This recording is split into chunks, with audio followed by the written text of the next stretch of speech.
আপনারা জানেন গত দুদিন আগে মুর্শিদাবাদে রেল লাইনে বোমা রাখতে গিয়ে দুজন হিন্দু সনাতনী জঙ্গি ধরা পড়ে। গতকাল তারা জঙ্গিপুর কোর্ট থেকে জামিনে ছাড়াও পায়। কিন্তু এই বিষয় নিয়ে ফুরফুরা শরীফের দাদা তোহা সিদ্দিকী কি বলেছেন আপনাদের শোনাবো। ব্যাপক শেয়ার করুন আর আমার চ্যানেল বং নিউজ লাইভ অবশ্যই সাবস্ক্রাইব করুন। দেখেন, কালকে যে ঘটনাটা দেখলাম সোশ্যাল মিডিয়ার মাধ্যমে, আপনি যে হিন্দু বললেন, আমি হিন্দু বলবো না, অমানুষ। যারা জঙ্গি হবে তারা হিন্দু নয়, যারা জঙ্গি হবে তারা মুসলমান নয়, তারা হবে দেশের দুশ্মন। কালকে যে দুজন ব্যক্তি মুর্শিদাবাদে বোমা রেখেছিল ট্রেনের রাস্তাটাকে উড়িয়ে দিবার জন্য, সেটা কতটা সত্য কতটা মিথ্যা সেইটা প্রশাসন দেখবে, যাচাই করবে। কিন্তু যে দুজনের নাম উঠে এসেছে, হিন্দু নাম উঠে এসেছে। যদি ওই হিন্দু নাম যদি দুটো না থাকতো, যদি দুটো মুসলমান হতো, এই কয়েকটা পাঁচাটা মিডিয়া, গদি মিডিয়া, সমাজ বিরোধী মিডিয়া, দেশে আগুন জ্বালানোর মিডিয়া, দেশে অশান্তি, হিন্দু মুসলমানের অশান্তিকারী মানে মিডিয়া, এরা এই দুটোকে যদি মুসলমান ছেলে হতো তাহলে আজকে না এক সপ্তাহ ধরে জঙ্গি ধরা পড়েছে, নাম আব্দুল মালেক করতো। যেহেতু নাম দুটো অন্য, ওই জন্য তারা এটা গেলে ধামাচাপা দিচ্ছে। আমি হিন্দু ভাইদের ছোট করছি না, মুসলমান ভাইদের ছোট করছি না। জঙ্গি যারা, তাদের এই রাজ্যে কোনো ঠাঁই নেই, এই দেশে কোনো ঠাঁই নেই। তারা জঙ্গি, তারা অমানুষ।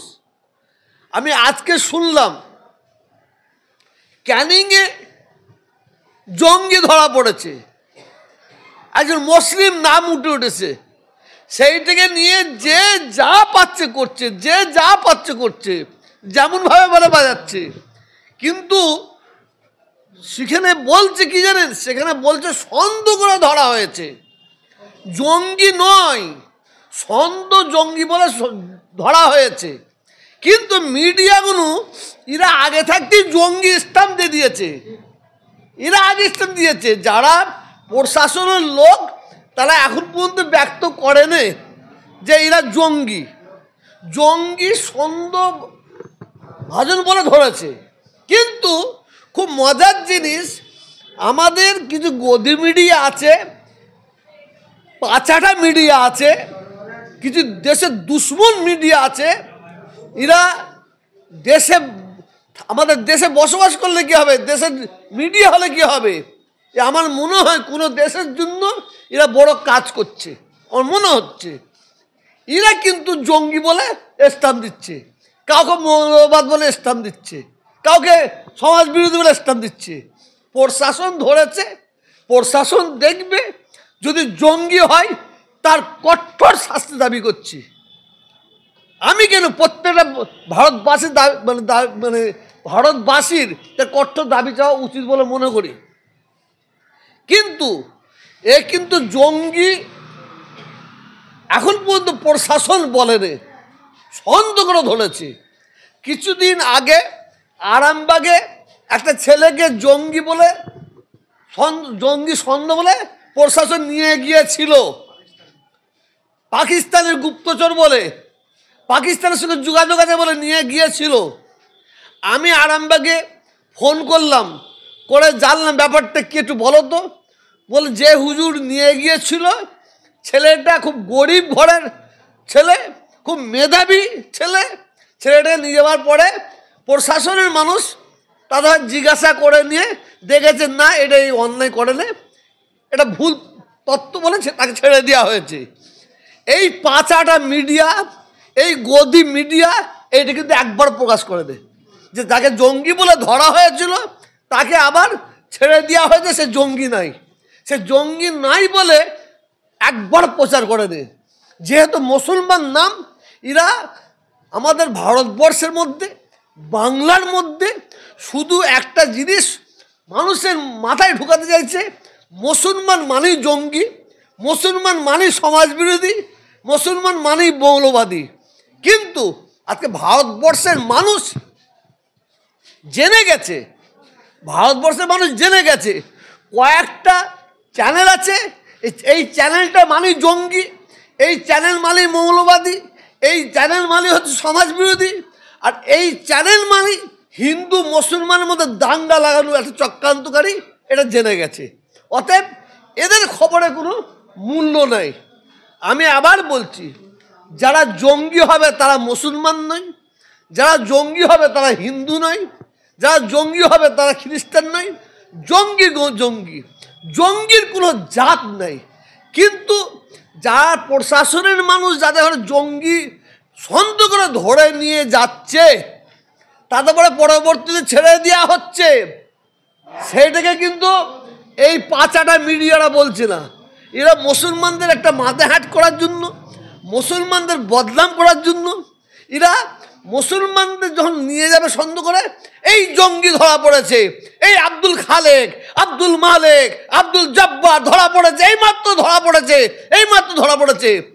আর ওই বাঁদরগুলো যখন ওদের ছেড়ে দেওয়া হবে, ছেড়ে দেওয়া হয়েছে আরামবাগে, সেইগুলো বলছিলাম। অতএব ওদের মুখ আর মুখোশ এরা মানুষ ধরে নিয়েছে। এই চ্যানেলগুলো আমার মনে হয়, আমার সন্দেহ হচ্ছে, এই চ্যানেলগুলো আমার সন্দেহ হচ্ছে এরা কোনো দেশের কাছ থেকে অর্থ পেয়ে এই ভারতবর্ষের মধ্যে একটা হিন্দু মুসলমানের মধ্যে আগুন জ্বালাবার একটা চক্রান্ত করছে বলে মনে করছে। আমি ওই যে দুটো ছেলে যে ধরা পড়েছে, ওদেরকে দিয়ে মুসলমানদেরকে বদনাম করার কোনো ষড়যন্ত্র চলছে না তো? হ্যাঁ, হতে পারে তো। দেখেন, আমাকে পুলিশ, আমাকে প্রশাসন নিয়ে যাবে, আমাকে প্রশাসন যখন মাঠ আরম্ভ করবে না, আমাকে যদি বলে বাপকে জ্যাঠা বল, মারের চোটে বাপকে জ্যাঠাও বলতে হবে। মারের চোটে বাপকে জ্যাঠাও বলবে প্রশাসন। আমাদের প্রশাসনের মধ্যে আমাদের মানে কি বলে ভরসা আছে, প্রশাসন এই কাজ করবে বলে আমার মনে হয় না। কিন্তু মারের চোটে বাপকে শালাও বলতে পারে, শালাকে বাপও বলতে পারে। যদি বলাই মুখ দিয়ে বল তোর বাপকে শালা বল, সে মারের চোটে বাপকে শালা বলবে। এই কিছুদিন আগে দেখলেন না, একটা ওই ইয়েতে কি বলে উত্তরপ্রদেশে 3টে বাচ্চা শিশুকে, একটা কুত্তার বাচ্চা, অমানুষের বাচ্চা, বেজারো সন্তান, 3টে বাচ্চা শিশুকে মারছে আর বলছে জয় শ্রীরাম বল, জয় শ্রীরাম বল। তারা মারের চোটে আল্লাহ বলে চিল্লে উঠেছে, আল্লাহ বলে চিল্লে উঠেছে, তার জন্য আরও মার, আরও মার। মারের চোটে সেই বাচ্চাগুলো জয় শ্রীরাম বলছে মারের চোটে। কথা বুঝতেছেন না? ও অমানুষের বাচ্চা, ওই যে বাচ্চা শিশুগুলোকে মারছে, আমার হিন্দু ভাইয়েরাও দেখে ওকে বেজারো সন্তান বলবে, ও জন্মের ঠিক নাই বলবে, ও রক্ত ঠিক নাই বলবে।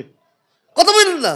অতএব মারের চোটে অনেক কিছু হয়, আর পিরান মাফিকও অনেক কিছু হয়, পিরান মাফিকও অনেক কিছু। এবার দেখেন না, চারিদিকে জঙ্গি ধরবে, মৌলবাদ ধরবে, এই ধরবে হয়তো। আর সবচেয়ে বড় জিনিস, প্রশাসন যেটা বলছেন, মিডিয়াগুলো এরা বলে দিচ্ছে।